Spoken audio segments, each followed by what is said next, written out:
여러분, 1982년에 아들 부시 대통령이 부통령 시절이었습니다. 그때 구소련 브레즈네프 서기장의 장례식에 미국 대표로 참석을 했습니다. 그 장례식의 절차는 공산당의 그 모든 관례대로 진행이 되었는데, 그것을 보니까 모든 것이 다 죽음을 의미하는 검정색 또는 붉은색으로 다 덮여 있습니다. 순서의 마지막에는 고인을 위한 마지막 경의를 표하는 순서가 있어서 가장 먼저 브레즈네프의 부인이 앞으로 나왔는데, 그때 놀라운 일이 생겨났습니다. 그녀는 러시아 정교회에서 전통적으로 예수의 부활을 상징하는 이 백합 한 송이를 자신의 품에서 간직하고 있다가 그곳에서 꺼내서 관 위에 올려놓고는 남편의 시신 앞에서 무릎을 꿇고 기도를 올렸던 것인데, 그 순간 장례식은 정말 숨소리 하나도 들리지 않는 그런 정적 속에 잠겨버린 것입니다. 그리고 잠시 후에 일어난 그녀는 성호를 그었는데, 그러자 놀랍게도 그 순간에 이곳 저곳에서 이 미망인을 따라서 성호를 긋는 사람들이 있었다는 것인데, 그 광경을 지켜보았던 조지 부시는 나중에 이런 말을 남겼습니다. It was shocking. 참으로 충격적인 순간이었다. 나는 이 얼어붙은 소련 땅에 기독교 신앙은 완전히 죽어버린 줄 알았다. 그런데 그 순간 나는 그곳에서 부활신앙이 다시 부활하는 것을 목격했다. 여러분, 1922년부터 91년까지 70년 동안 사회주의 국가로서 아주 철저하게 모든 종교를 탄압했던 구소련의 서기장 부인이 이같이 십자가를 의미하는 성호를 긋고 무릎 꿇어서 기도하는 그 모습은 그 광경을 지켜보던 모든 사람들에게 정말 쇼킹, 충격적인 모습이었던 것입니다. 이처럼 예수의 십자가와 부활의 복음에는 놀라운 힘이 있습니다. 70년이라고 하는 긴 세월 동안의 그 심한 탄압 아래서 정말 모든 것이 다 죽어버렸다라고 생각했던 그 예수 부활의 복음의 씨앗이, 그들은 결코 죽지 않았음을 모두가 다 목격했던 것이고, 그리고 기회의 때가 이르렀을 때에 사람들의 마음속에서 다시 부활의 꽃을 피우는 정말 엄청나고 놀라운 힘이 바로 그리스도의 부활의 복음에 담겨 있는 것입니다. 마찬가지로 오늘 본문에 등장하는 사도 바울, 예수님을 만났습니다. 부활의 예수님을 만난 후에 자신의 삶은 정말 예수 그리스도의 십자가와 부활 외에는 I don't want to know anything about, 나는 그리스도의 십자가와 부활 외에는 다른 모든 것을 무엇과도 같이 여긴다, 배설물과도 같이 여긴다. 죄송한 말이지만 단위에서 여러분, 이 말은 그냥 정말 멋있게 아름답게 묘사해서 배설물이라고 했지 원래는 똥입니다. 이 인생의 그 모든 다른 것을 바로 배설물로까지 여긴다고 고백하면서 유대인 지도자들과 종교 지도자들과 동족의 아주 심한 탄압 가운데서도 가는 곳곳마다 예수의 십자가와 부활 사건을, 그 복음을 그는 담대하게 전파했던 것입니다. 오늘 본문에서도 보면 복음을 전파하다가 붙잡혀서 재판을 받고 있는 그 가운데서도 자신을 신문하고 있는 이 하나님을 모르는 이방인 베스도 총독과 헤롯 아그리빠 왕에게 오히려 그들에게 예수의 십자가와 또한 부활을 증거하고 있는 아주 위대한 증거자의 모습을 우리에게 보여주고 있습니다. 23절입니다. 그것은 곧 그리스도는 고난을 당하셔야 한다는 것과 그는 죽은 사람들 가운데서 가장 먼저 부활하신 분이 되셔서 이스라엘 백성과 이방 사람들에게 빛을 선포하시라는 것입니다. 여러분, 이처럼 자신의 이 재판의 결과에 대해서 절대적인 영향력을 가지고 있었던 사람들이었습니다. 그들의 마음을 불편하게 해 가지고서는 좋은 결과를 얻을 수 없습니다. 그런데 아무런 겁도 없이 복음을 증거하고 있는, 자신들 앞에서 복음을 증거하고 있는 사도 바울의 말을 듣던 가운데 총독 베스터는 That is enough, 바울의 말을 중단시키면서 큰 소리로 외친 겁니다. You are out of your mind. Paul, you are out of your mind. 바울아, 내가 미쳤구나.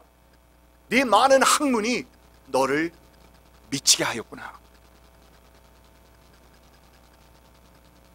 그런데 여러분, 놀랍게도 바울은 이 같은 말을 듣고서도 그쳤다, 그치지 않았다? 그치지 않습니다.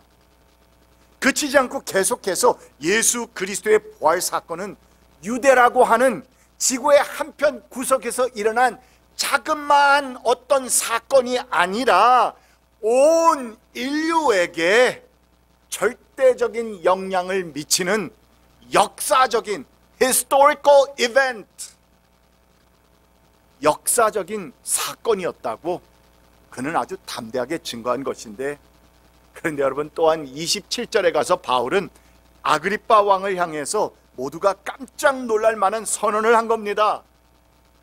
아그리빠 임금님, 예언자들을 믿으십니까? 믿으시는 줄 압니다. 정말 이 사람 미친 거 아닙니까? 지금 자기가 복음을 전파하다가 그 일 때문에 지금 잡혀서 어떻게 될지도 모르는 상황 가운데서 자신을 심판하고 있는, 재판하고 있는, 신문하고 있는 사람들에게 그 복음을 담대하게 증거하고 있습니다.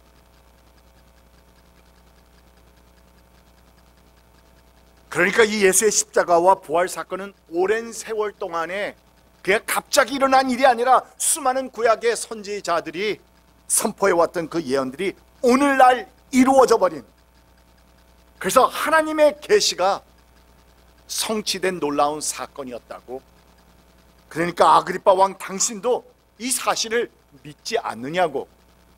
아니, 나는 당신이 나처럼 믿고 있다고, 알고 있다,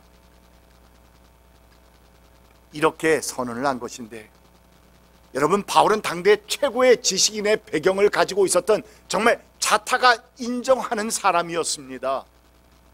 그러니까 베스토 총독이나 아그리빠 왕도 다 알고 있었습니다, 그의 배경을. 그런데 이 거대한 로마 제국이라는 안목에서 볼 때 저 자그마한 식민지 나라 유대 땅에서 사형당했습니다. 사형당해서 죽을 수밖에 없었던 일개 목수를 바울은 하나님으로 믿고 또한 자신들에게까지 그 사실을 전파하려고 하는 그의 모습을 보면서 베스토 총독은 그 말밖에 할 수 없었죠. You must be out of your mind, Paul. 바울아, 네가 미쳐버렸구나. 네 많은 학문이 너를 미치게 만들었구나.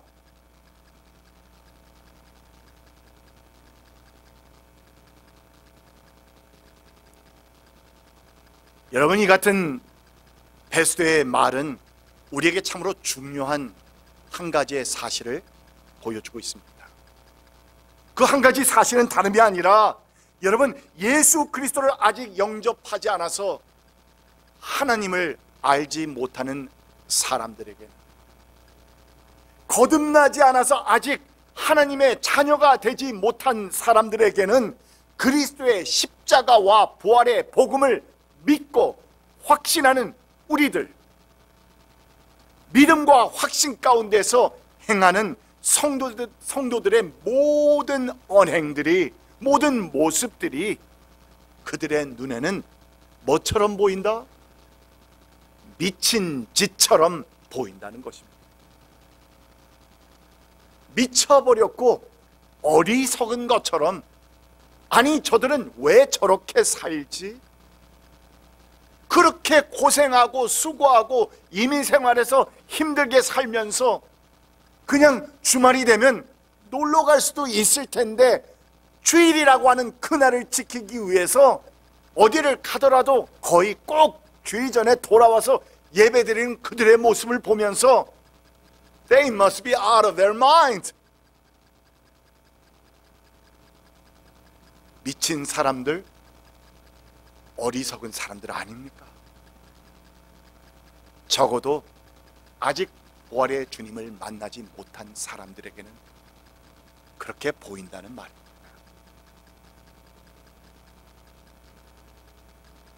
그런데 여러분, 이 미친 사람 바울은 여기서 그치지 않고 한 걸음 더 나가서 그곳에 함께 있는 모든 이들을 향해서 또 선포하고 있습니다.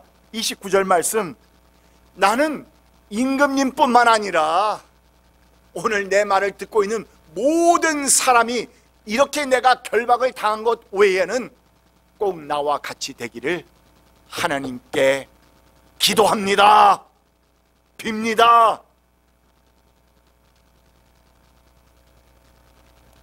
여러분, 참으로 놀라운 선포 아닙니까?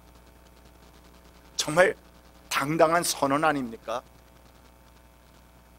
이처럼 바울이 예수로 인해서 정말 이전과는 완전히 달라져 버린 사람이 되어버려, 그래서 아직 예수를 알지 못한 사람들이 주위에서 볼 때 바울은 정녕 미친 사람, 그리고 어리석은 사람으로 밖에는 보이지 않는, 정말 he has changed completely, 완전히 달라져 버린 사람이 되어버린 것입니다.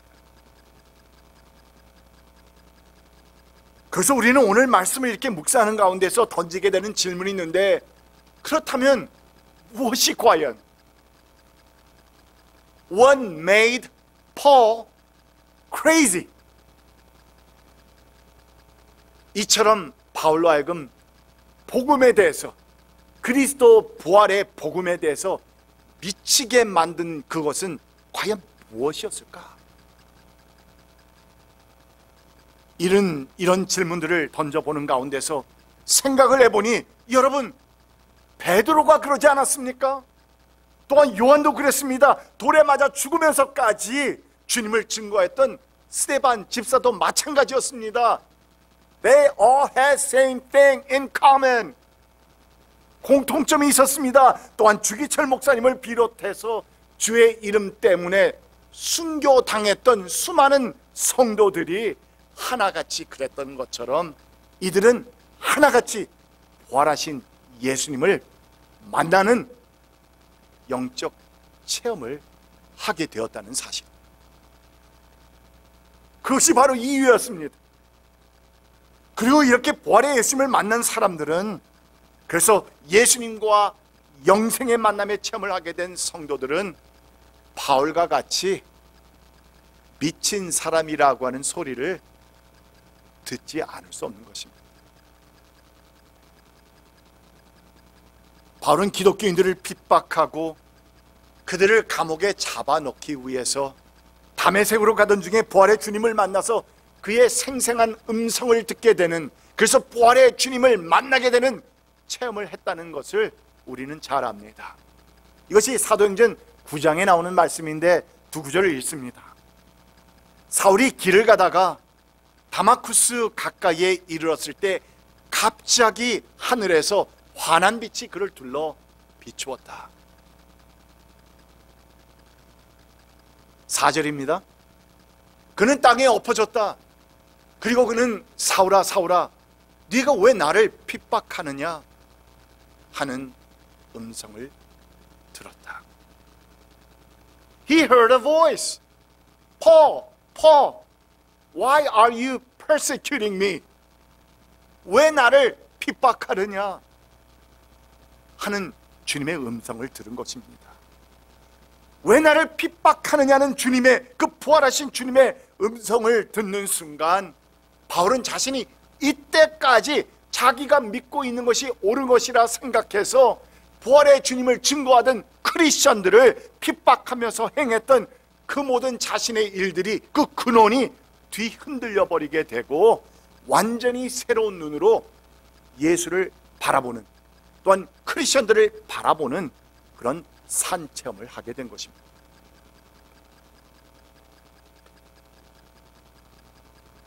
여러분, 우리는 이 시간 우리 진지하게 한번 스스로에게 질문을 던져봅니다. 사도 바울과 같이 정말 나에게도 이 같은 부활의 예수님을 만나는 산체험이 있었나? 주위의 사람들이 볼 때 예수 때문에 정말 미친 사람 같다라는 소리를 들을 만큼 내 삶을 변화시키는 그런 만남의 체험 말입니다. 내가 이때까지 교회 생활을 해오면서 그 같은 신앙의 체험이, 영적인 체험이 나에게도 있었는지를 정말 점검해 보아야 합니다. 이 세상의 모든 명예와 지위와 소유까지도 주님을 위해서라면 정말 배설물로까지 여길 수 있을 만큼 내 마음과 생각과 자세를 바꾸어 놓는 그러한 영적 만남의 체험 말입니다. 이러한 만남의 체험은 물론 사도 바울과 같이 강권적인 하나님의 개입으로 인하여서 체험되어질 수 있습니다. 그러나 여러분, 깊은 말씀 묵상과 큐티 생활을 통해서도 일어날 수 있습니다. 성령 충만한 예배드림 가운데서, 그리고 또한 간절한 기도 생활 가운데서도 이 같은 영적 만남이 체험되어질 수 있다는 말입니다. 그래서 예배가 중요합니다. 그래서 우리가 말씀을 읽고 묵상하는 것이 중요합니다. 그래서 우리가 손을 들고 마음을 다해서 찬양 드리는 것이 너무나도 중요합니다. 왜냐하면 그 같은 우리의 마음과 우리의 자세를 통하여서 성령 하나님께서 우리 가운데 임하시기 때문에.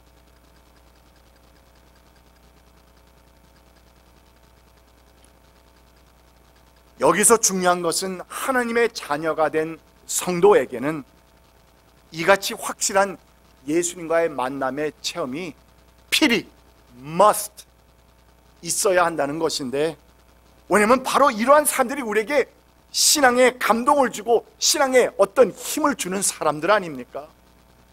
또한 이러한 사람들이 바로 주님께서 그렇게도 원하시는 소원들을, 하나님의 일들을 이루어드리고 하나님 나라를 확장시켜 나가는 그런 사람들 아닙니까?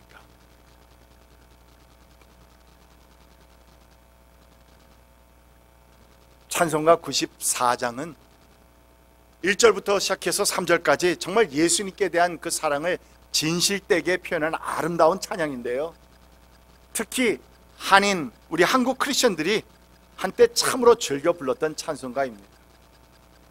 감리교 목사 사모였던 밀러 여사가 평소 아들이 정말 주 안에서 헌신하기를 간절히 바라던 마음이 있었는데, 그래서 그 아들을 생각하면서 자신이 체험한 이 부활의 주님, 이같이 좋은 주님을, 그 체험을 그 아들 또한 체험하기를 간절히 바라는 그 마음에서 이 찬송가를 작사하게 되었는데요, 이어서 나중에 그 아들이 작곡을 해서 그 아들이 처음으로 불렀던 찬송입니다. 여러분, 개인적으로는 저 또한 중고등부 때에, 그때는 이 곡이 여러분 아시는지 모르겠지만 복음성가로 나왔었습니다. 교회생활 오래 하셨던 분들은 기억하실 거예요. 그리고 저는 중고등부 때, 젊었을 때 이것을 복음성가로 부르면서 굉장히 좋아했는데, 나중에 찬송가가 개편이 되면서 찬송가로 들어온 겁니다. 그래서 그때 중고등부 때 은혜를 체험하게 되면서 정말 많이 불렀던, 그래서 개인적으로는 정말 간증과도 같은 그러한 찬송 시입니다. 주 예수보다 더 귀한 것은 없네. 이 세상 부귀와 바꿀 수 없네. 영죽을 내 대신 돌아가신 그 놀라운 사랑 잊지 못해. 세상 즐거움 다 버리고 세상 자랑 다 버렸네. 주 예수보다 더 귀한 것은 없네. 예수 밖에는 없네. 그런데 여러분, 이 내용을 보니까 그 내용 속에서 지금 사도 바울이 오늘 바로 자신을 심판하고 있는, 신문하고 있는 사람들에게 신앙 간증하고 있는, 또는 복음을 전파하는 그 내용이 그대로 담겨 있지 않습니까?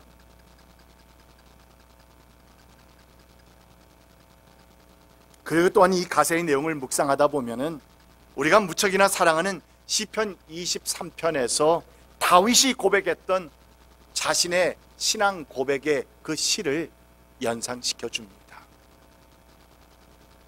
The Lord is my shepherd, I shall not be in want.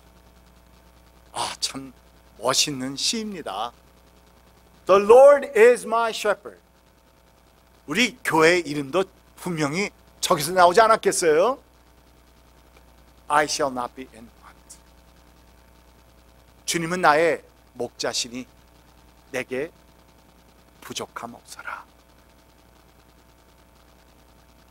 그러면서 영어에서 보면 I shall not be in want, 또는 그 전에 보면 I shall not want 라고 했는데 그 목적어를 두지 않고 있어요. 그래서 우리가 뭐든지 갖다 붙이면 됩니다.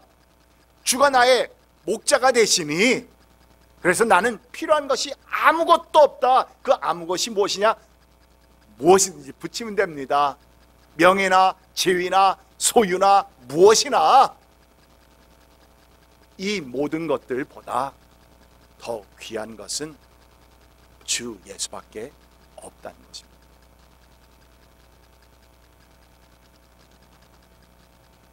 바로 사도 바울이, 오늘 말씀의 사도 바울이 그랬기에 예수님을 만나서 자신의 마음속에 그 은혜로 가득 채우고 보니 이 세상의 그 어떤 부귀영화도 정말 예수보다 더 귀한 것이 없다라는 것이 여러분 느껴지는 것뿐만이 아니라 보여지고 체험되어지고 보니, 그래서 자신의 생명의 위험 가운데서도 복음을 전했고 재판을 받는 가운데서도 담대하게 당당하게 예수의 복음을 선포할 수 있었던 것입니다. 그래서 바울이 미칠 수밖에 없었던 또 하나의 이유를 본다고 하면은, 그렇지 않고서는 그가 주님으로부터 받은 사명을 도저히 감당할 수 없었기 때문입니다. 이런저런 생각 다 하고 남의 눈치 보면서 이것저것 다 해보고, 또한 세상에서 하고 싶은 것 이것저것 다 해보고서는, 그래가지고서는 이 세상에서 그 어떤 일도 이뤄낼 수 없습니다. 초지일관하고 일편단심하며 또한 한 가지 일에 대해서 올인하지 않고서는 그 어떤 아름다운 열매도 맺을 수 없다는 말입니다. 그런데 반면에 보면은 미친 사람은 겁이 있습니까? 없습니까? 없어요. 자기 생명도 위험도 상관하지 않아요. 그래서 우리가 그런 사람들을 가리켜서 미쳤다라고 얘기하는 겁니다. 겁이 없어요.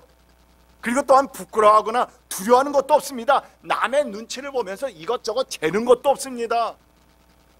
왜요? 미쳤기 때문에.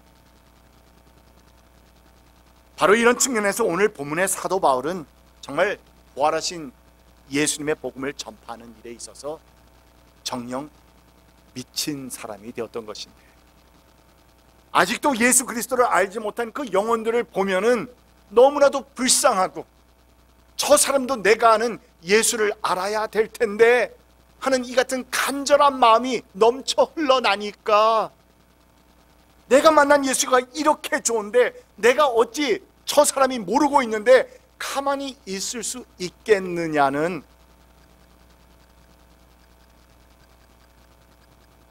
저희 지금 살고 있는 동네에 쉐로 옥이라고 하는 길이 있는데요, 그 길이 나무도 많고 아주 괜찮은 길이에요. 큰 길에. 저희는 골목으로 들어가지만, 그러나 아침에 이렇게 교회를 나오다 보면은 꼭 나이 드신 한 중국 여자분 같아요. 한 60, 70대, 70대 넘으신 분 같아요. 그런데 이 같은 요만한 사이즈의 깃발을 들고 거기에 배너를 보니까 예수를 전하는 복음의 메시지가 담겨 있어요. 그런데 이것을 가슴에 안고 그 먼 길, 제가 볼 때는 차로는 금방 지나가지만 그렇게 그냥 그분이 걸어서 가지고는 땡볕에서 똑같이 걷습니다. 매일 아침같이 걸어서, 한참을 걸어서 그 길가 큰 사거리까지 나와서 그걸 들고 있다가 복음을 전하다가, 그러다가 얼마인지는 잘 모르겠어요. 왜냐하면 어떤 때는 제가 그분이 갈 때 만나기도 하고, 또는 어떤 때는 아침에 들어올 때 또 보기도 하고 하니까. 그런데 생각을 했습니다. 저게 과연 복음 전도하는 데 있어서 효율적일까? 효과적일까? 이런 생각도 스쳐 지나갈 수 있지만 저는 그곳에서 딱 한 가지만 보았습니다. She must be crazy. 저분은 예수에게 미친 사람이다. 그 방법과 그 모든 프로세스, 이런 것은 다 차치하고서라도 적어도 그분의 마음속에는 예수를 위해서, 예수의 복음을 위해서 미친 사람이다. 정말 아름답게 미친 사람이다.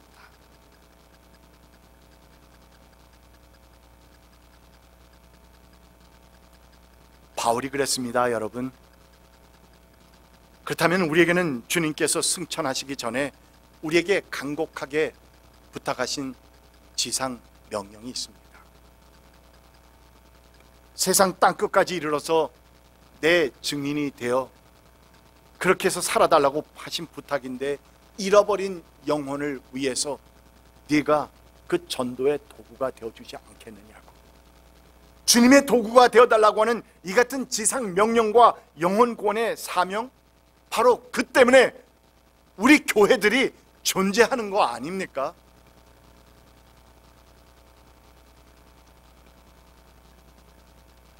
그러나 이 같은 사명은 결코 오늘날 사람들이 말하는 제정신 가지고는 이뤄낼 수 없는 그런 일이라는 것입니다.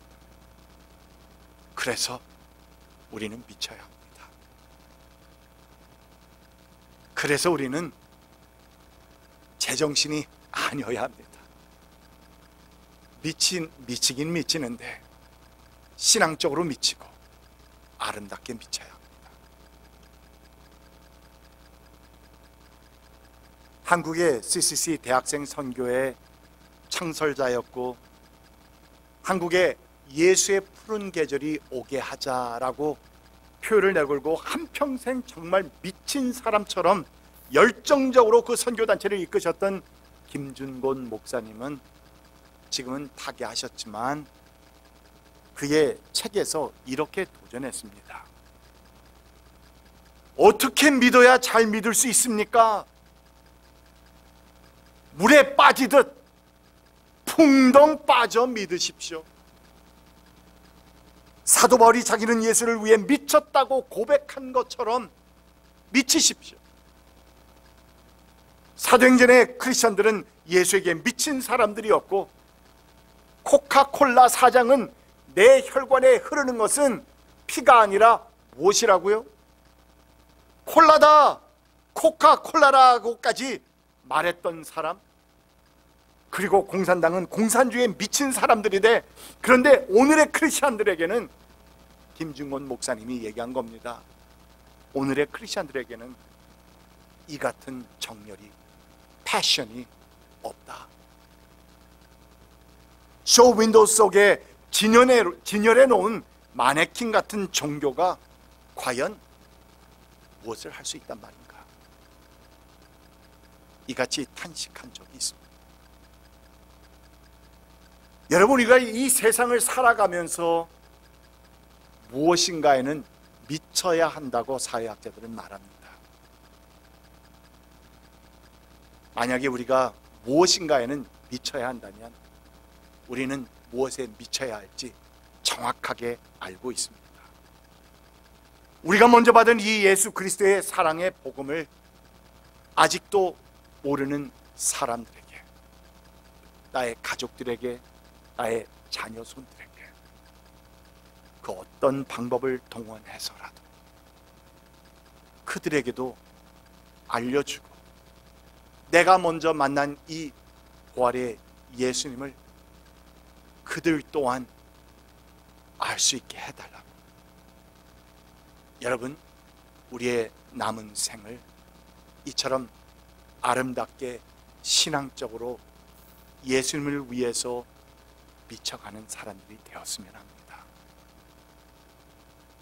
여러분, 이 같은 아름다운 신앙의 결단이 우리 모두에게 있어지기를 간절히 축원드립니다. 기도합시다. 귀하신 우리 주